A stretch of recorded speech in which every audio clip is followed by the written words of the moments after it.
The Adventures of Sam Spade, Detective.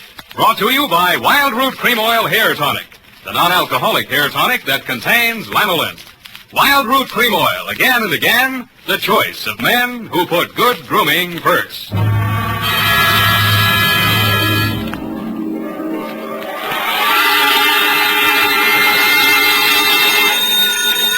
Sam Spade, Detective Agency. It's only me from over the sea. Oh, it's Sam. How was it at the beach? Same as always, foggy. Did you go in? Well, I was up to my neck from the first rumble. If you mean did I go in the water, I did. Was it cold? I didn't notice. I was too busy landing a corpse. Oh, Sam, what a coincidence. I was just reading my new library book. Yeah? And it's all about a body in the water, pushed over a cliff. And there's the strangest girl in it with a strange mother. Figures. And she drinks, the girl, and runs away with a chauffeur. That rich people. They can't do that. They're stealing my material. Oh, no, Sam, no. It's by Owen Fitzstephen. He's very well thought of. Mother always understands his plot. Not tonight, she won't. Stay where you are, Angel. I'll be right down to dictate my report on the critical author caper.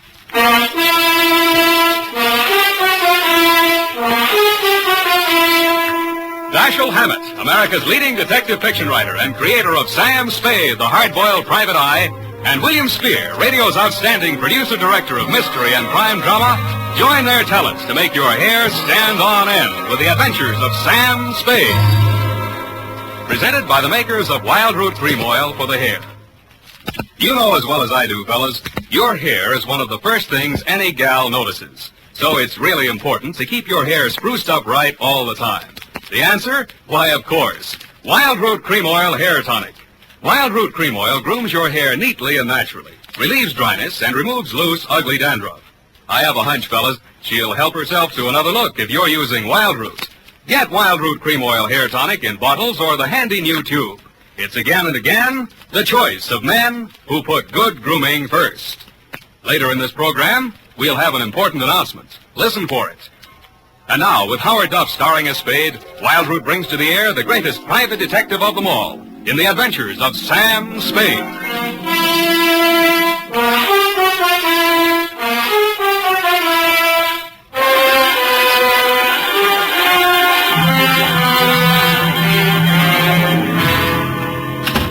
I'm looking over the phone. Oh, Sam. Yeah, come on in. Let's get this over. Can you wait till I finish this chapter? Hmm? The page to go.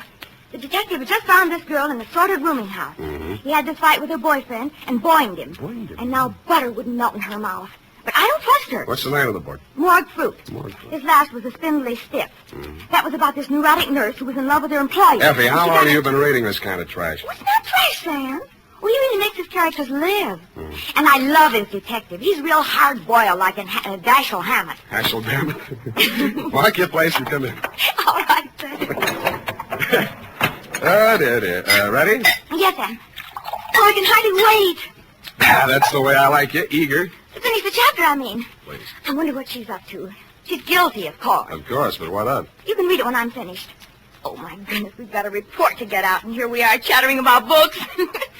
Date, August? I will give the date. Yes, Sam. Date? Philadelphia. To Missing Persons Bureau, San Francisco Police. Attention, Sergeant Schwartz from Samuel Spade, license number 127596. Subject, Gabrielle Leggett. Dear Dave, I should have handed it over to you at the start, but you know me, I'm greedy. I cashed the check she'd sent me as a retainer without consulting my better judgment. Gave the money to Effie to pay bills without batting an eye. Borrowed a dime car fare from the corner newsboy without collateral. And arrived in front of the Leggett Mansion on Nob Hill without the foggiest notion of what I had been retained for. I'm Gertrude Leggett, Mr. Spade. It's about my stepdaughter, Gabrielle. She's been missing since the funeral. Whose funeral was that, Mrs. Leggett? My husband, Gabrielle's father. That was nearly 3 weeks ago. She came to me afterwards and said she was going down to Quesada, to our country place, for a few days. That she wanted to be alone with her grief. But I discovered that she never arrived at Quesada. Do I make myself clear, Mr. Spade? Yeah, except for one thing. Why do you want her back? First, she may do something to disgrace me. She'll undoubtedly try her best to do so. Secondly, unless I get her signature to some papers, in accordance with her father's will, I can't go on living in this house. Furthermore... That's okay. You've convinced me. Now, when she left, what did she take with her? Just one piece of light luggage, and her liquor case, of course. She drinks, you know. Well, it's not my place to disapprove. I merely thought it might help you to know. Well, we could case all the bars in town, but it'd take a lot of time and a lot of money. Besides, I'm on the wagon. Well, you might talk to Eric, my chauffeur. He drove her to the station, or says he did. Where do I find him? Let's see. 10 o'clock. He'll be loitering down the hall somewhere in the neighborhood of the linen closet, helping the upstairs maid fold the sheets. I'd knock first if I were you and avoid embarrassment. Thanks for the tip. Oh, mind if I have a look at your stepdaughter's room? Eric will give you the key. I'm not allowed one. There it is.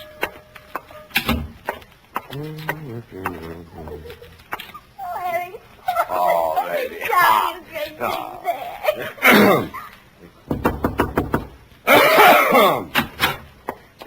Excuse me, sir. Thank you for your kind assistance, Mr. Collins. Okay, Myrtle. Anytime. Yes, sir.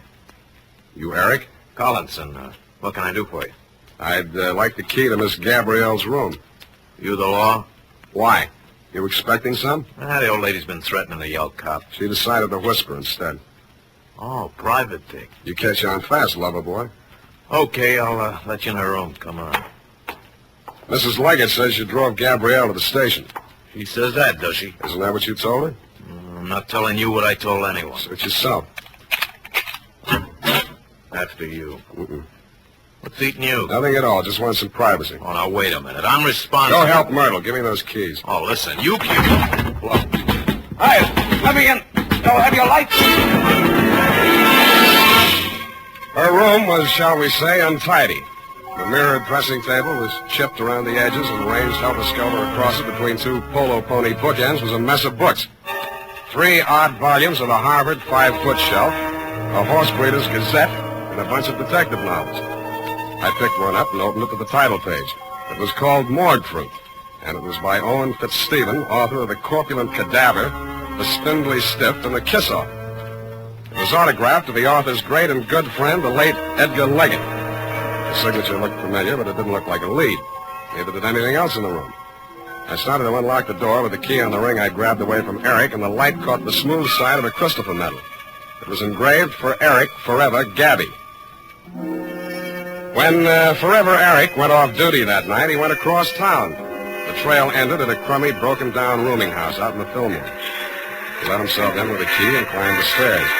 I waited until he was out of sight. In more time than it takes to tell, the door cracked open and a nose that could only belong to a landlady raised it out at me. She was gumming a sen-sen. What do you want? They get settled in all right? They ain't nobody settling in on me. Never touched me. You got me wrong, Mom. I meant the newlyweds. Did they raise the rent money all right? Oh, them. Raised it and spent it. He's a Dick Smither. Dick Smither. Trots it up all day and throws the dead soldiers out the window. And they call it a honeymoon. Who are you? I'm her ex-husband, darling. I came to pay her the back alimony I owe. Well, give it to me. I'll see she gets... Oh, no, you don't. No, don't you come pushing in here. Quiet. It's after hours. Don't allow callers in here after 10 o'clock. House rule. Shut up. Well, I don't... What's their room number? Now, give it to me or I'll shake it out of you, darling. 212. 212.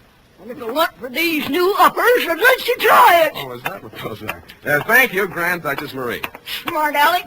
No wonder you can't hang on to a woman. It's so right. You drove her to drink. I did not. Alimony's still good for you. Young whippersnapper. Who is it? Western Union. All right, let me... I told you to stay away, and I'll beat it. Eric, what is it? Look, Eric, I don't want any trouble, but I'm coming in. Over my dead body. Eric? Get back in the room, Gabby. Now, look, I won't let you hurt her, so... Now, look, Collinson, don't No, make no, me do it. I get don't white. want to. Okay, I'm sorry. Eric! What have you done, sir? Nothing a bucket of cold water can't cure. Sit down. I want to talk to you. Who are you? Sam Spade. I'm a private detective. Your stepmother hired me to find you. Oh? You know why she wants to find me? Do you? She wants to kill me. She killed my father, now she'll kill me. Can you prove that? My father never had a day's illness in his life. He could drink 3 quarts of brandy in any evening. You believe a man like that could die of heart failure? Frankly, I could. Now she's starting the same kind of talk about me. Wants to railroad me to the insane asylum. Do I seem crazy to you? No. A little nervous, maybe.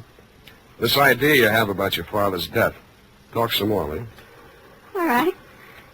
I'll tell you the whole thing. But I gotta have a drink first. Hey, I can't get the top off. Give me a hand, will you? Sure. You need a corkscrew for this one. Yeah, I think there's one down there in the cupboard. I don't see one. Back in the corner. A little farther. There. No, there's nothing in... Hey! Ow! I dreamed I was a character in a detective story. The title of the story was Morgue Fruit, and the author, a man named Fitzstephen, was trying to figure out a way to turn me into a red herring before knocking off his #1 suspect. I tried to tell him it's against the rules to make your detective a red herring, but he said it was a new kind of murder yarn, and it didn't matter anyway because there wasn't even a victim. That's what he thought.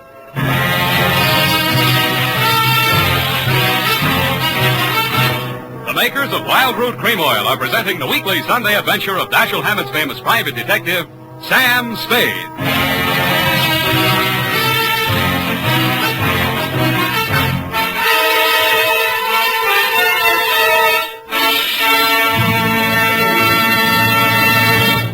Now, here's important news on good grooming. If you want the well-groomed look that helps you get ahead socially and on the job, listen. Recently, thousands of people from coast to coast who bought Wild Root Cream Oil for the first time were asked, how does Wild Root Cream Oil compare with the hair tonic you previously used? The results were amazing. Better than 4 out of 5 who replied said they preferred Wild Root Cream Oil. Remember, non-alcoholic Wild Root Cream Oil contains lanolin. And here's the announcement we promised you. Now you can get Wild Root Cream Oil, America's leading hair tonic, in a generous new 25-cent size, on sale at all drug and toilet goods counters. It's also available in larger economy bottles and the handy new tube. Get Wild Root Cream Oil again and again, the choice of men who put good grooming first.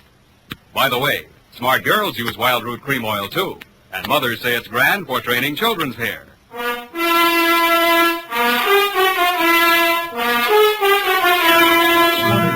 And now, back to the critical author caper. Tonight's adventure with Sam Spade.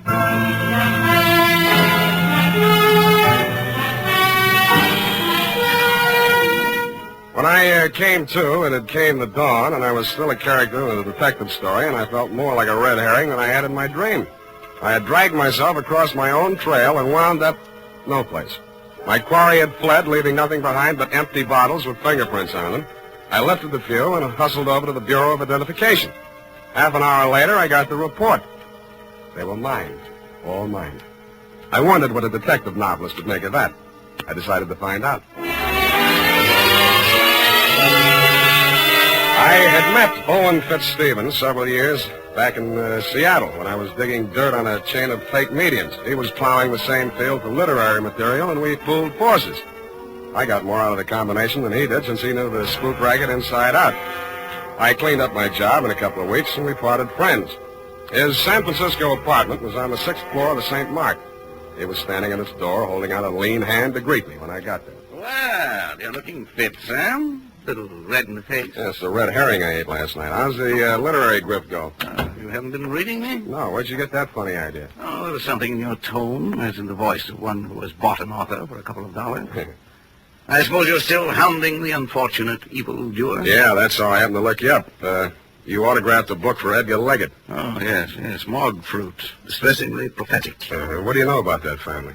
Oh, what have they been up to now? How well you know the girl, Gabrielle? Quite well, since she's a duplicate of her father. She has brains, but there's something black in her. Something she doesn't want to think about but can't forget. She's a neurotic who keeps her body sensitive and ready, I don't know what for, while she drugs her mind with drink and lunatic notions. Yet she's cold and she's sane.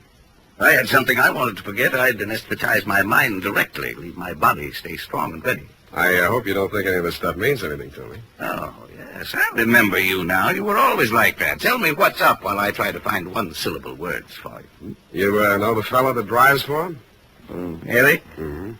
Well, he was released from Folsom in Leggett's custody when he was 18 years old. Murdered his father. Nice kid. What about him?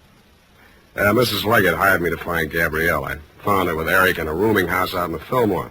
She begged me to save her from her stepmother's murderous schemes, and then she knocked me cold. Well, it's trivial, dull. I've been thinking of the Leggett family in terms of Dumas, and you bring me a piece of Jim Crackery out of O. Henry.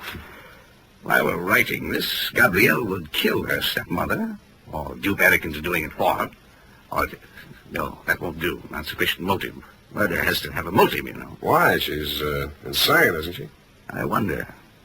Are you saying that carelessly, or do you really think she's off? Well, I don't know. She's got a kind of a wild look about her. Her eyes shift from green to brown and back without ever settling on one color. How much have you turned up on her in your snooping around, Owen?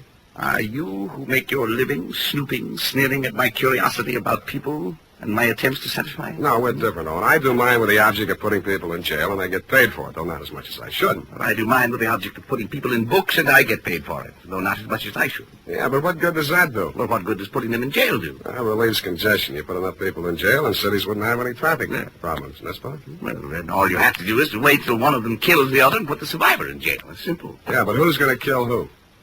Perhaps they both have plans, both Gabrielle and her stepmother. Looks as if you'd have to guard both of them. I think I'll settle for my client. As far as Gabrielle's concerned, her husband ought to be able to watch out for her. Her what? Husband? She and Eric got married. Now, there you are. You didn't tell me anything about that. Lord knows how much else there is you haven't told me. Pardon me. Don't go away.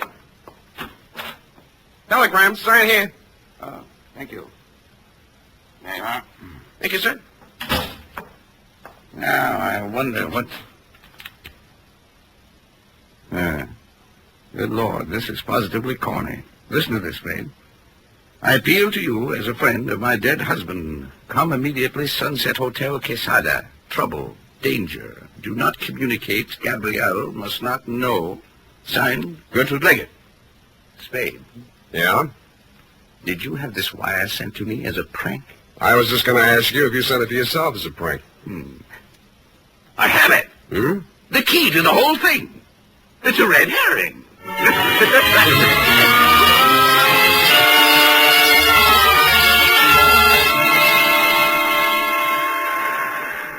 I didn't think that Stephen would be able to hold out very long against his professional curiosity, and I didn't imagine he thought I would. I caught the next bus for Quesada. Quesada is a one-hotel town pasted on the rocky side of a young mountain that slopes into the Pacific Ocean some 80 miles from San Francisco. I got there at 11-something that night, stepped down from the bus, and crossed the street to the Sunset Hotel. All right, keep your shirt on. Mrs. Leggett registered here?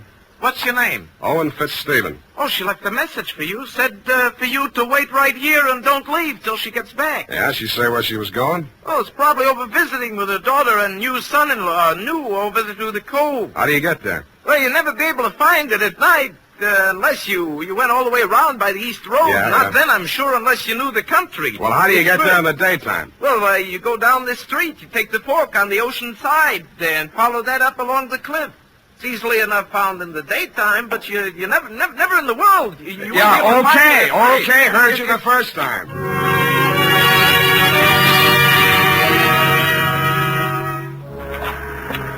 So I waited until morning. Stupid me. I found the road out to the point, but it had never really been a road. The side of the ledge became steeper and steeper until the path was simply a narrow shelf on the face of the cliff. The cliff that sheared off 150 feet or more to ravel out into the ocean. A breeze from the general direction of China was pushing fog over the top of the cliff, making a noisy lather of seawater at the bottom. Rounding a corner where the cliff was steepest, I chucked my cigarette over the edge and watched it spin downwards. And that's when I saw it.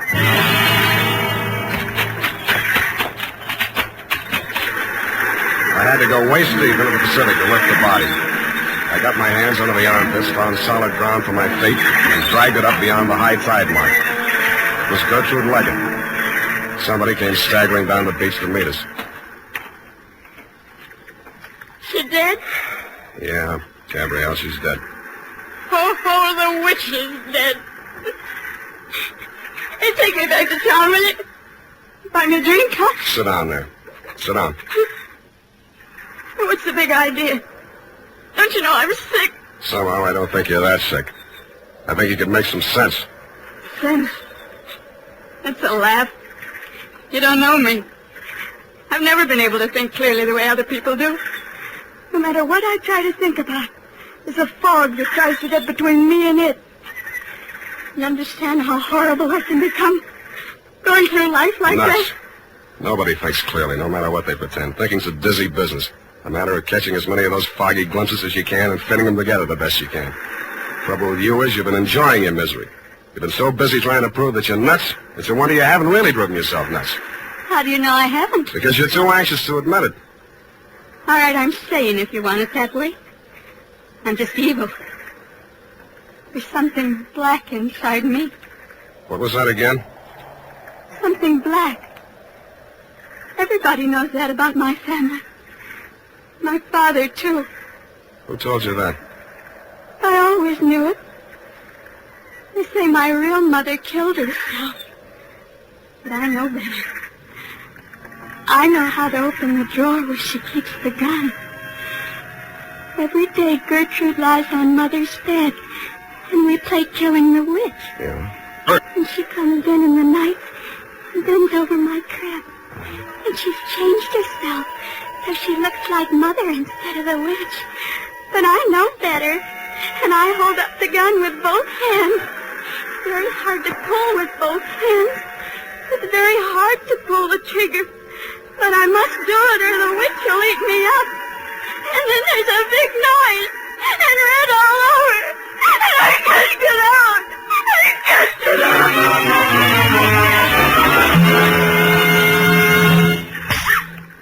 Now listen to me. You were beginning to make some sense. Now don't run away from it. Gertrude was lying on your mother's bed. That's your stepmother? Yeah. She was my nurse. She married Father. Not so fast. How old were you when your mother died? 4 and a half. Did your father know about the game with the gun? No, I don't think so. Did anybody? Gertrude said I must never tell anyone, because they'd send me away. And I never did. Not till I grew up. I was with Owen Fitzstephen. Yeah. I had a lot to drink. I told him. After that, he began seeing Gertrude. And finally, my father died. But it didn't do her any good, because Owen really loved me. Now, watch it. Now, let's get this straight. You'll have to straighten it out again later on with a doctor to help you. This is to help me. When you were a little child, Gertrude taught you that killing the witch game to use you as a murder weapon against your mother. Then she filled you full of ideas of guilt and fear so you'd keep quiet about it. When you told the story to Owen, he blackmailed your stepmother into knocking off your father. That made you feel responsible for his death, too, so you ran away. Now, Gertrude said I killed her, too. You might, but I doubt it. Now, try and remember. Was Owen up here tonight? I thought I heard his voice, but I hear voices sometimes. I'm hearing it again. Listen. Did you hear anything?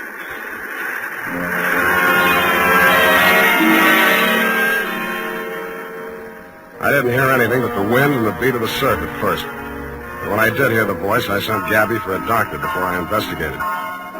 He was pretty badly mangled in the rocks. He'd fallen nearly as far as he'd pushed Gertrude, but was still alive. I made him as comfortable as I could, and finally he opened his eyes. Hello, Sam. You messed yourself up good. Yeah. No more rocks for me. Not unless you make Alcatraz. You know, I had half an idea when you came to see me in San Francisco that you were secretly nursing some exceptional, idiotic theory. Thanks, Owen, but I never had any theory. The whole thing dropped into my lap. Don't be too sure of that. Understand, at present, I admit nothing. Later on, if I'm forced to, the very number of my crimes will be to my advantage. On the theory that nobody but a lunatic could have committed so many. Well, there's not so many, only Gertrude, your co-author of the murder of the late Edgar Leggett. Nonsense. Crimes and crimes dating from the cradle. Even literature shall help me. Not your own books. Why not? Didn't the critics agree that the spindly stiff bore all the marks of authorial degeneracy? Never been sung to save my sweet neck. And I shall wave my mangled body at them. A ruin whose crimes and high heaven have surely brought sufficient punishment upon it. Yeah, you'll probably make a go of it. Legally, you're entitled to beat the jump if ever anybody was. Illegally, You mean insane? Tell me the truth, Sam. Am I? I think that's what they'll say. But that spoils everything. It's no fun if I'm really cracked. No fun at all.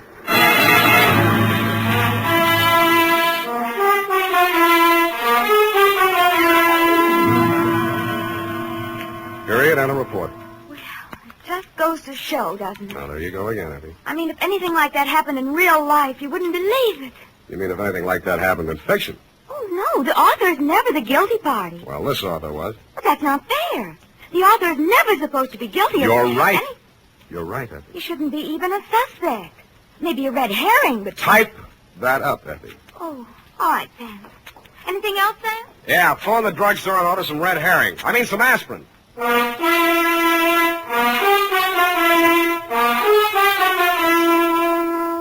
More and more folks are turning to famous Wild Root Cream Oil every day.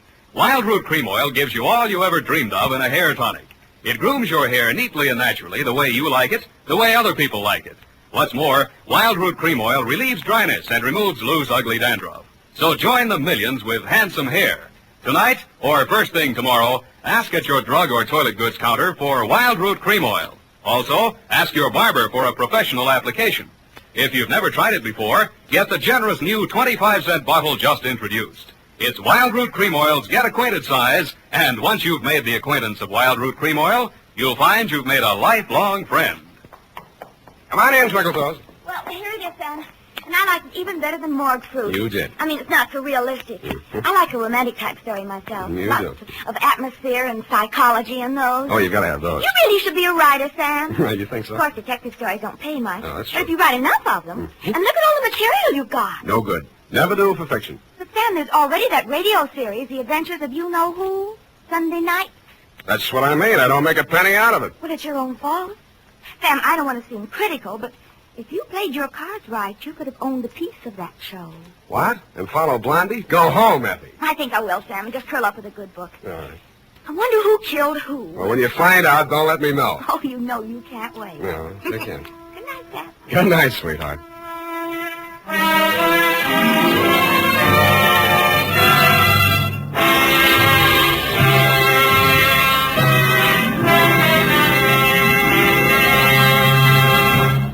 The Adventures of Sam Spade, Dashiell Hammett's famous private detective, are produced and directed by William Spear. Sam Spade is played by Howard Duff. Lorene Tuttle is Effie.